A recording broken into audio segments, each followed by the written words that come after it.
Épître aux Hébreux, chapitre 1.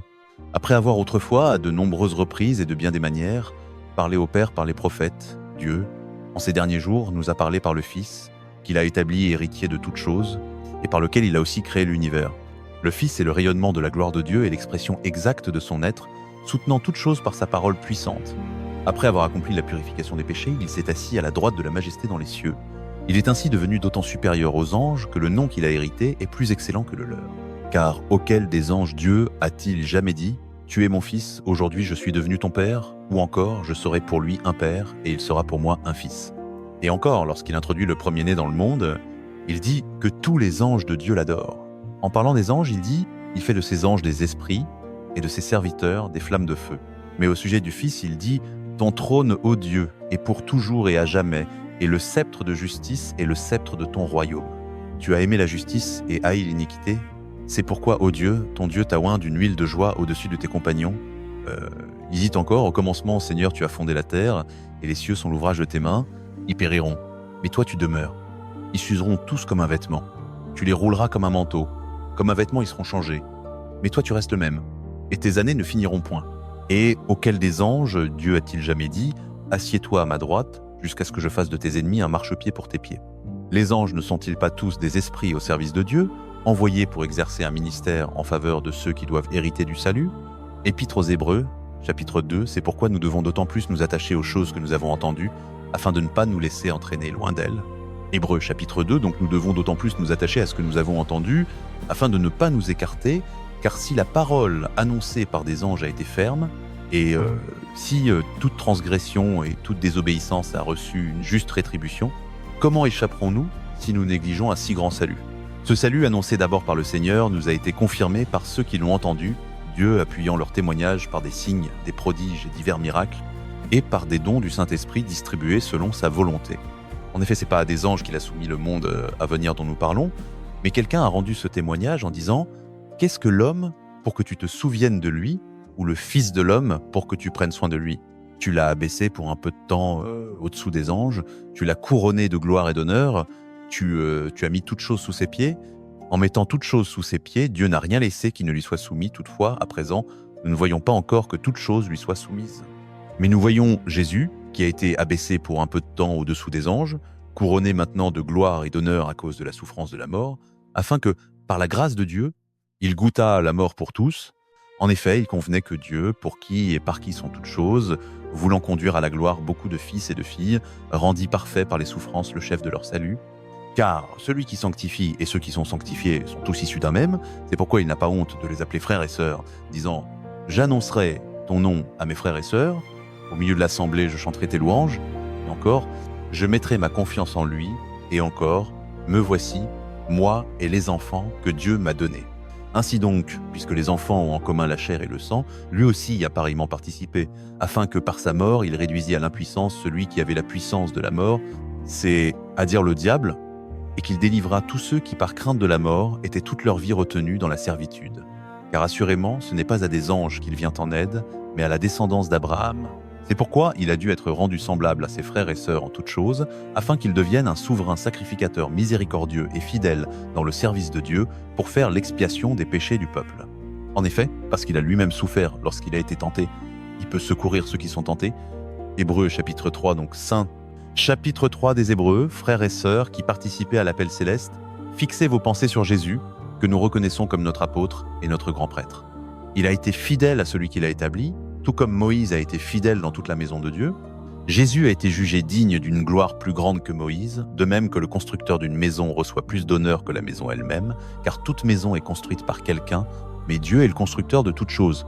Moïse a été fidèle comme serviteur dans toute la maison de Dieu, rendant témoignage de ce qui devait être annoncé plus tard, mais le Christ est fidèle comme fils à la tête de la maison de Dieu, et cette maison, c'est nous, si toutefois nous retenons fermement notre assurance et l'espérance dont nous nous glorifions.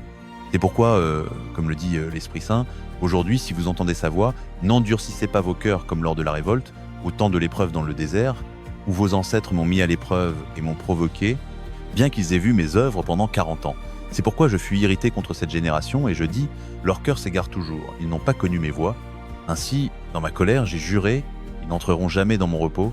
Prenez garde, Frères et sœurs, qu'aucun de vous n'ait un cœur mauvais et incrédule, qui se détourne du Dieu vivant, mais exhortez-vous les uns les autres chaque jour, aussi longtemps qu'on peut dire aujourd'hui, afin qu'aucun de vous ne s'endurcisse par la séduction du péché. Car nous sommes devenus participants du Christ, si du moins nous retenons fermement jusqu'à la fin la conviction que nous avions au commencement. Comme il est dit aujourd'hui, si vous entendez sa voix, n'endurcissez pas vos cœurs comme lors de la révolte. Qui furent, en effet, ceux qui entendirent et se révoltèrent, n'étaient-ce pas tous ceux que Moïse fit sortir d'Égypte et contre qui Dieu fut-il irrité pendant 40 ans? N'était-ce pas contre ceux qui avaient péché, dont les corps tombèrent dans le désert, et à qui Dieu jura-t-il qu'ils n'entreraient pas dans son repos, sinon à ceux qui désobéirent? Ainsi voyons-nous qu'ils ne purent y entrer à cause de leur incrédulité. Épître aux Hébreux, chapitre 4 de l'Épître aux Hébreux. Ainsi, puisque la promesse d'entrer dans son repos demeure, soyons attentifs, afin qu'aucun de vous ne paraisse être resté en arrière. Car la bonne nouvelle nous a été annoncée à nous aussi, tout comme à eux, mais le message qu'ils ont entendu ne leur a servi de rien, parce qu'ils ne l'ont pas accueilli avec la foi de ceux qui ont obéi. Or nous qui avons cru, nous entrons dans ce repos, selon ce que Dieu a dit. Ainsi j'ai juré dans ma colère, ils n'entreront jamais dans mon repos, alors que ses œuvres étaient achevées depuis la fondation du monde. Car il a parlé quelque part du 7e jour en ces termes, et Dieu se reposa le 7e jour de toutes ses œuvres, et de nouveau dans ce passage, il dit « Ils n'entreront jamais dans mon repos ». Ainsi donc, puisqu'il reste que quelques-uns y entrent, et que ceux à qui la bonne nouvelle fut annoncée auparavant n'y sont pas entrés à cause de leur désobéissance, Dieu fixe de nouveau un jour, aujourd'hui, en disant, bien longtemps après, par David, comme il est déjà cité, « Aujourd'hui, si vous entendez sa voix, n'endurcissez pas vos cœurs, car si Josué leur avait donné le repos, Dieu ne parlerait pas après cela d'un autre jour. » Il reste donc un repos de sabbat pour le peuple de Dieu. Car celui qui entre dans le repos de Dieu se repose aussi de ses œuvres, comme Dieu s'est reposé des siennes. Efforçons-nous donc d'entrer dans ce repos, afin que personne ne tombe en suivant le même exemple de désobéissance. Car la parole de Dieu est vivante et efficace, plus tranchante qu'aucune épée à 2 tranchants, pénétrant jusqu'à partager l'âme et l'esprit, les jointures et la moelle, et jugeant les pensées et les intentions du cœur. Nulle créature n'est cachée devant lui, mais tout est à nu et découvert aux yeux de celui à qui nous devons rendre compte. Ainsi, puisque nous avons un grand souverain sacrificateur qui a traversé les cieux, Jésus le Fils de Dieu, demeurons fermes dans la foi que nous professons, car nous n'avons pas un souverain sacrificateur incapable de compatir à nos faiblesses, mais un qui a été tenté en toutes choses comme nous, sans commettre de péché. Approchons-nous donc avec assurance du trône de la grâce, afin d'obtenir miséricorde et de trouver grâce pour être secourus au moment opportun. Chapitre 5 de l'Épître aux Hébreux, tout souverain sacrificateur est choisi parmi les hommes. Chapitre 5 des Hébreux, parmi les hommes il est choisi et établi pour représenter les hommes dans les choses qui concernent Dieu, afin d'offrir des dons et des sacrifices pour les péchés. Il peut se montrer plein de douceur envers ceux qui sont ignorants et égarés, puisqu'il est lui-même sujet à la faiblesse. C'est pourquoi il doit offrir des sacrifices pour ses propres péchés, aussi bien que pour ceux du peuple. Nul ne s'attribue cet honneur par lui-même, mais il le reçoit lorsqu'il est appelé par Dieu, comme le fut Aaron. De même, le Christ ne s'est pas attribué à lui-même la gloire de devenir grand prêtre, mais c'est Dieu qui lui a dit « Tu es mon fils, aujourd'hui je suis devenu ton père ». Et il dit encore ailleurs « Tu es prêtre pour toujours selon l'ordre de Melchisédek ». Durant les jours de la vie de Jésus sur la terre, il offrit des prières et des supplications, avec de grands cris et avec des larmes, à celui qui pouvait le sauver de la mort, et il fut exaucé à cause de son respectueux abandon. Bien qu'il fût fils, il apprit l'obéissance parce qu'il souffrit, et, après avoir été rendu parfait, il est devenu l'auteur du salut éternel pour tous ceux qui lui obéissent. Et Dieu l'a désigné grand prêtre selon l'ordre de Melchisédek. Nous avons beaucoup à dire là-dessus, mais il est difficile de l'expliquer parce que vous êtes devenus lents à comprendre. En effet, alors que depuis longtemps vous devriez être des maîtres, vous avez encore besoin qu'on vous enseigne les premiers principes des paroles de Dieu. Vous avez besoin de lait et non de nourriture solide.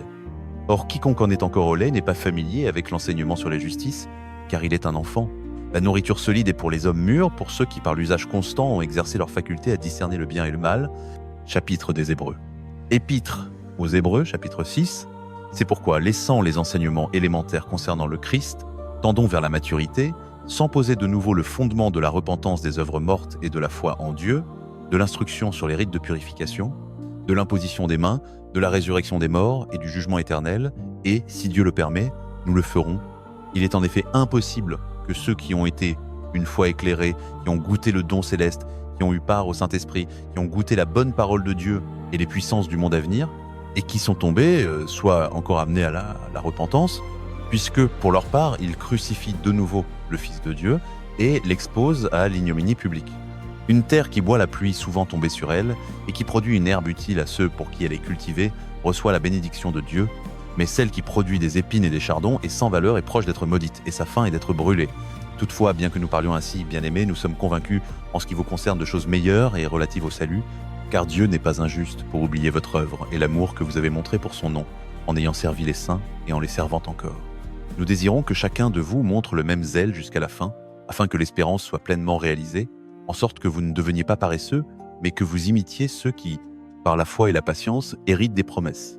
Lorsque Dieu fit la promesse à Abraham, comme il n'y avait personne de plus grand par qui jurer, il jura par lui-même, disant « Certainement je te bénirai et je multiplierai ta descendance. » Et c'est ainsi qu'Abraham, ayant persévéré avec patience, obtint ce qui lui avait été promis. Les hommes jurent par quelqu'un de plus grand qu'eux, et le serment met fin à toute contestation en confirmant ce qui est dit. Ainsi Dieu, voulant montrer d'une manière plus évidente aux héritiers de la promesse le caractère immuable de sa volonté, intervint par un serment, afin que, par deux choses immuables, dans lesquelles il est impossible que Dieu mente, nous trouvions un puissant encouragement, nous qui avons cherché refuge pour saisir l'espérance qui nous était proposée. Cette espérance, nous la possédons comme une ancre de l'âme, sûre et solide, elle pénètre au-delà du voile, là où Jésus est entré pour nous comme précurseur, ayant été fait souverain sacrificateur pour toujours selon l'ordre de Melchizedek. Épître aux Hébreux, chapitre. Hébreux chapitre 7, ce Melchizedek était roi de Salem et prêtre du Dieu Très-Haut. Il alla à la rencontre d'Abraham qui revenait de la défaite des rois et le bénit, et Abraham lui donna la dîme de tout. D'abord, le nom Melchizedek signifie roi de justice, ensuite roi de Salem signifie roi de paix. Sans père, sans mère, sans généalogie, n'ayant ni commencement de jour ni fin de vie, rendu semblable au Fils de Dieu, il demeure prêtre pour toujours. Considérez combien cet homme était grand, puisque même le patriarche Abraham lui donna la dîme du butin. Or, ceux des descendants de Lévi qui deviennent prêtres ont, selon la loi, l'ordre de prélever la dîme sur le peuple, c'est à dire sur leurs frères, bien qu'ils soient eux aussi issus d'Abraham.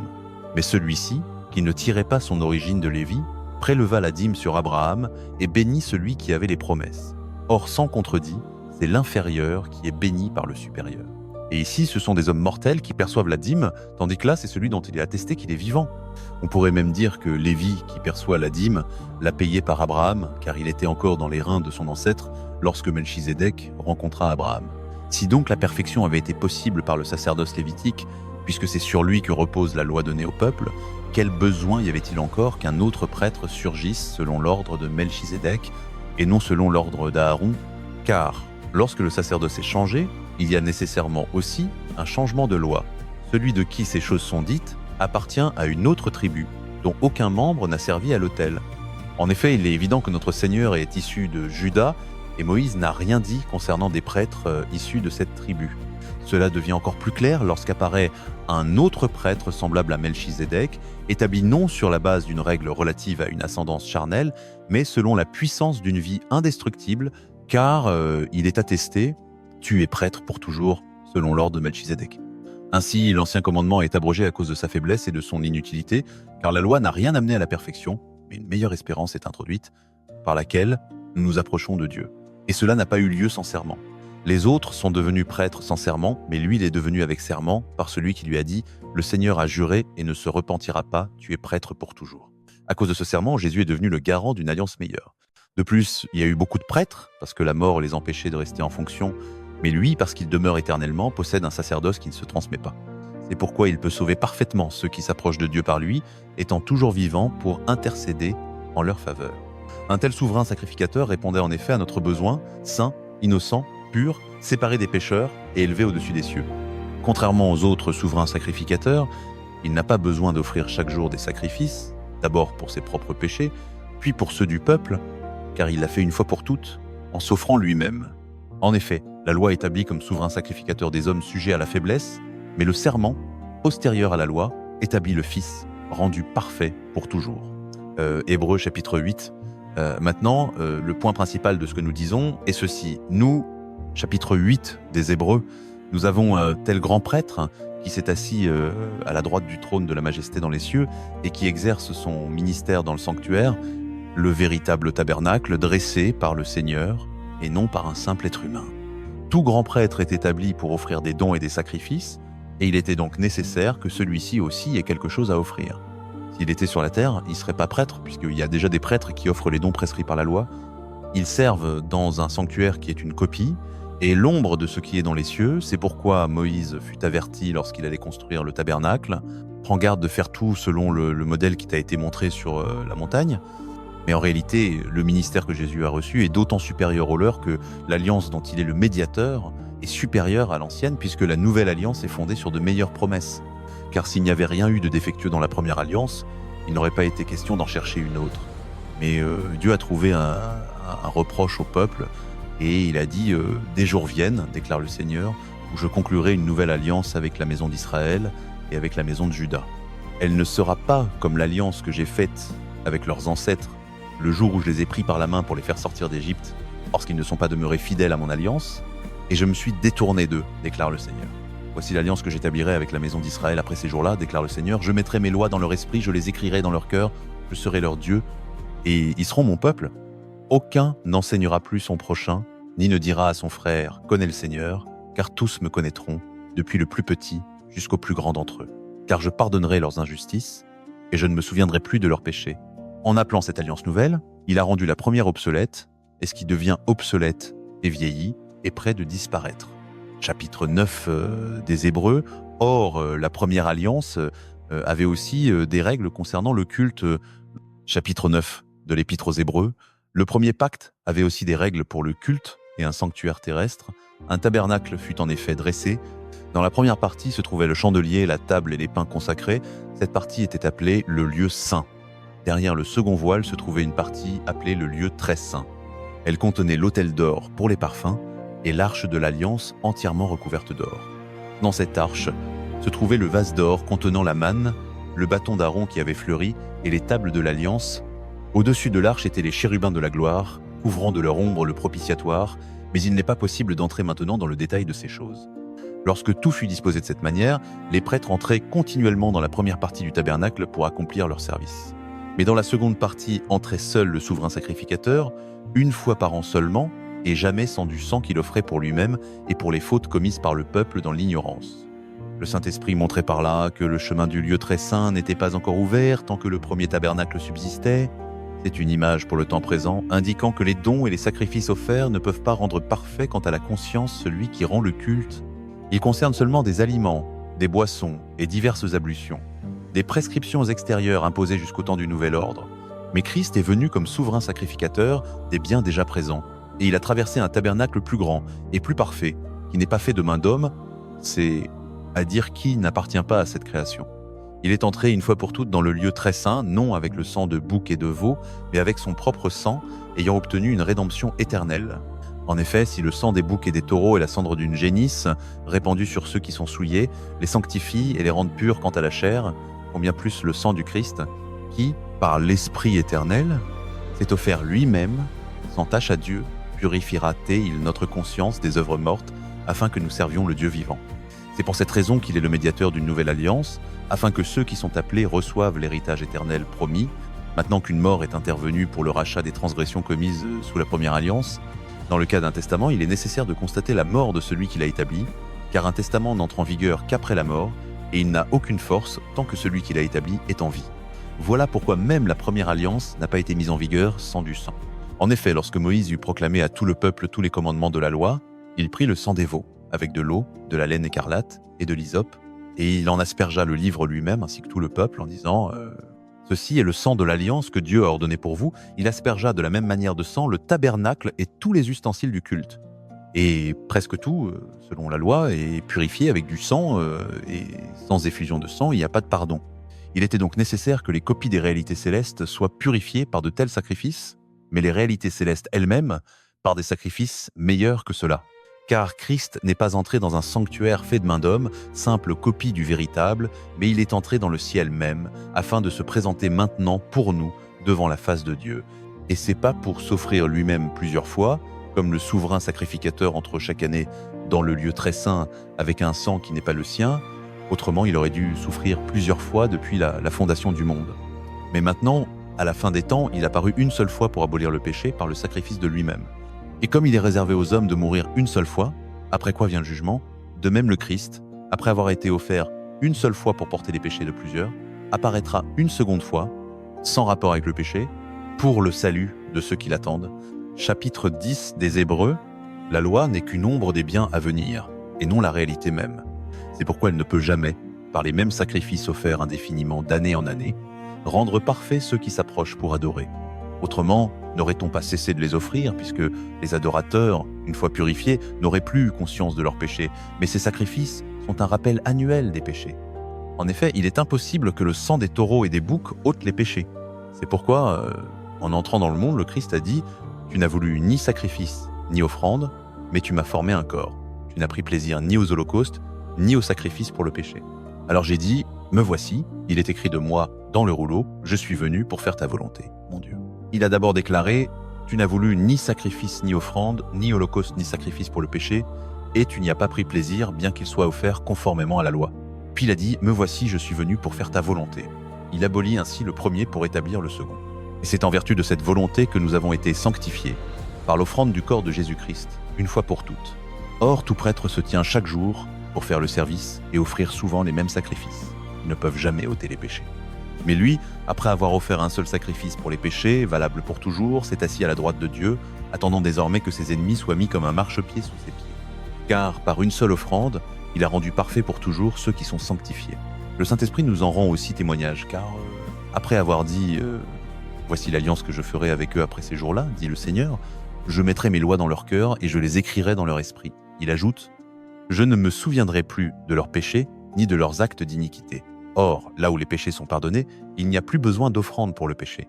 Ainsi donc, frères et sœurs, puisque nous avons l'assurance d'un libre accès au lieu très saint par le sang de Jésus, par une voie nouvelle et vivante qu'il a inaugurée pour nous à travers le voile, c'est-à-dire sa chair, et puisque nous avons un grand prêtre établi sur la maison de Dieu, approchons-nous avec un cœur sincère, dans la pleine assurance de la foi, le cœur purifié d'une mauvaise conscience, et le corps lavé d'une eau pure.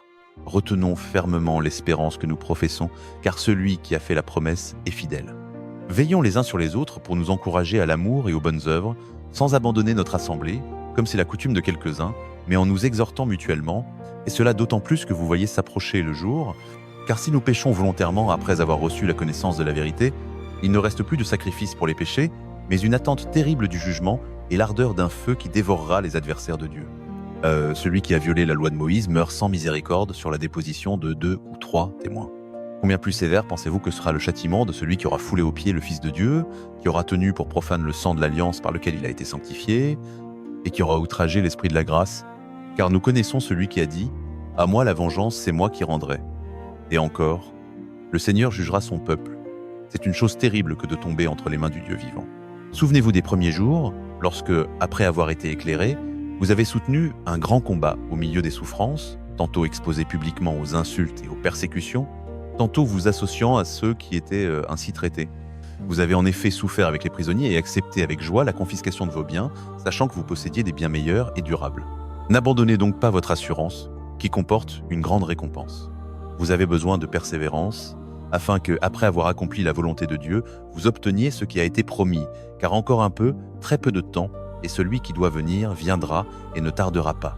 Et mon juste vivra par la foi, mais s'il se retire, mon âme ne prend pas plaisir en lui. Pour nous, nous ne sommes pas de ceux qui se retirent pour se perdre, mais de ceux qui ont la foi pour le salut. Chapitre 11 des Hébreux, maintenant la foi et l'assurance des choses que nous, Épître aux Hébreux, chapitre 11, or, la foi est l'assurance des choses que l'on espère et la conviction de celles que l'on ne voit pas. C'est pour cette foi que les anciens ont reçu un témoignage favorable. Par la foi, nous comprenons que l'univers a été formé par la parole de Dieu, de sorte que ce que l'on voit n'a pas été fait à partir de choses visibles. Par la foi, Abel offrit à Dieu un sacrifice meilleur que celui de Caïn. Par elle, il fut déclaré juste, Dieu approuvant ses offrandes. Et par elle, bien qu'étant mort, il parle encore. Par la foi, Enoch fut enlevé afin qu'il ne voie pas la mort, et on ne le trouva plus, parce que Dieu l'avait enlevé, car avant son enlèvement, il avait reçu le témoignage qu'il était agréable à Dieu. Or, sans la foi, il est impossible de lui être agréable, car il faut que celui qui s'approche de Dieu croie qu'il existe et qu'il récompense ceux qui le cherchent avec persévérance.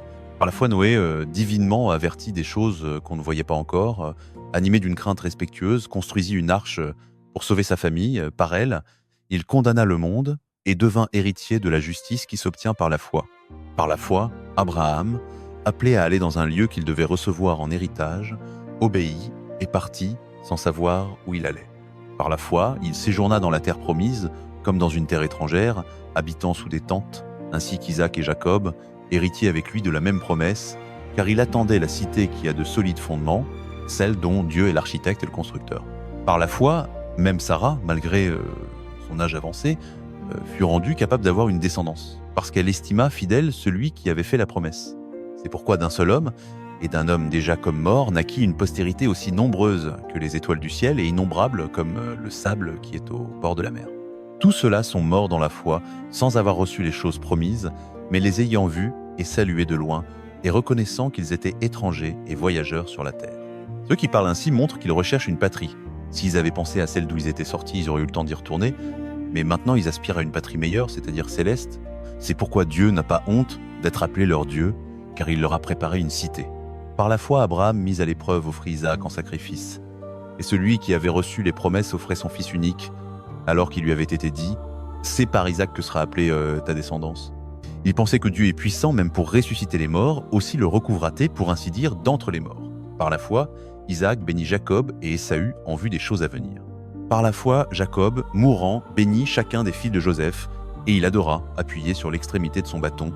Par la foi, Joseph, à la fin de sa vie, fit mention de la sortie des fils d'Israël d'Égypte et donna des ordres au sujet de ses eaux. Par la foi, Moïse, à sa naissance, fut caché pendant 3 mois par ses parents, parce qu'ils virent que l'enfant était beau, et ils ne craignirent pas l'ordre du roi. Par la foi, Moïse, devenu grand, refusa d'être appelé fils de la fille de Pharaon, préférant être maltraité avec le peuple de Dieu plutôt que d'avoir pour un temps la jouissance du péché. Il estima l'opprobre du Christ comme une richesse plus grande que les trésors de l'Égypte, car il avait les yeux fixés sur la récompense. Par la foi, il quitta l'Égypte sans craindre la colère du roi, car il se montra ferme, comme voyant celui qui est invisible. Par la foi, il fit la Pâque et l'aspersion du sang, afin que l'exterminateur ne touchât pas au premier-né d'Israël. Par la foi, les Israélites traversèrent la mer Rouge comme une terre sèche, tandis que les Égyptiens, qui tentèrent de faire de même, furent engloutis. Par la foi, les murailles de Jéricho tombèrent après qu'on en eut fait le tour pendant 7 jours. Par la foi, Rahab, la prostituée, ne périt pas avec les rebelles, parce qu'elle avait reçu les espions avec bienveillance. Et que dirais-je encore, car le temps me manquerait pour parler de Gédéon, de Barak, de Samson, de Jephthé, de David, de Samuel et des prophètes, qui par la foi vainquirent des royaumes, exercèrent la justice, obtinrent des promesses, fermèrent la gueule des lions, éteignirent la puissance du feu, échappèrent aux tranchants de l'épée, guérirent de leurs maladies, furent vaillants à la guerre, mirent en fuite des armées étrangères. Des femmes retrouvèrent leurs morts ressuscités, d'autres furent torturées, n'acceptant pas de délivrance afin d'obtenir une meilleure résurrection. D'autres encore subirent les moqueries et le fouet, les chaînes et la prison. Ils furent lapidés, sciés en deux, mis à l'épreuve, tués par l'épée. Ils allèrent ça, et là, vêtus de peau de brebis et de peau de chèvre, dénués de tout, persécutés, maltraités, eux dont le monde n'était pas digne. Errant dans les déserts et les montagnes, dans les cavernes et les antres de la terre, tout cela, bien qu'ayant reçu un bon témoignage par leur foi, n'ont pas obtenu ce qui leur avait été promis, Dieu ayant en vue quelque chose de meilleur pour nous, afin qu'ils ne parviennent pas sans nous à la perfection.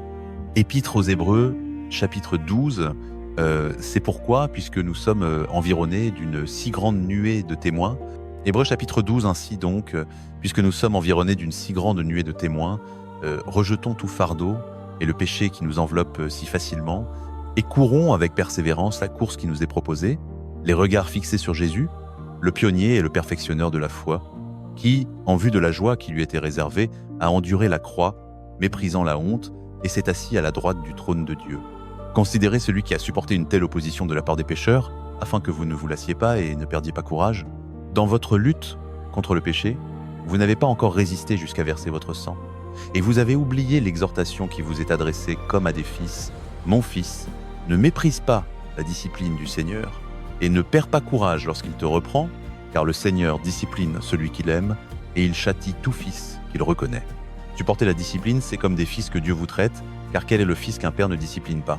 Mais si vous êtes exempt de la discipline à laquelle tous ont part, alors vous êtes des enfants illégitimes et non de véritables filles et filles. D'ailleurs, nous avons eu des pères selon la chair qui nous disciplinaient et nous les respections. Combien plus devons-nous nous soumettre au Père des esprits pour avoir la vie? Ceci nous disciplinait pour peu de temps comme il le jugeait bon, mais Dieu nous discipline pour notre bien afin que nous participions à sa sainteté. Il est vrai que toute discipline semble d'abord être un sujet de tristesse et non de joie, mais plus tard elle produit un fruit paisible de justice pour ceux qui ont été formés par elle. C'est pourquoi fortifiez les mains languissantes et les genoux affaiblis, et rendez droits les sentiers pour vos pieds, afin que ce qui est boiteux ne se démette pas, mais plutôt soit guéri. Recherchez la paix avec tous, et la sanctification sans laquelle personne ne verra le Seigneur. Veillez à ce que personne ne se prive de la grâce de Dieu, à ce qu'aucune racine d'amertume ne pousse et ne cause du trouble en souillant beaucoup, à ce qu'il n'y ait ni immoralité sexuelle ni impiété comme chez Ésaü, qui pour un seul plat vendit son droit d'aînesse.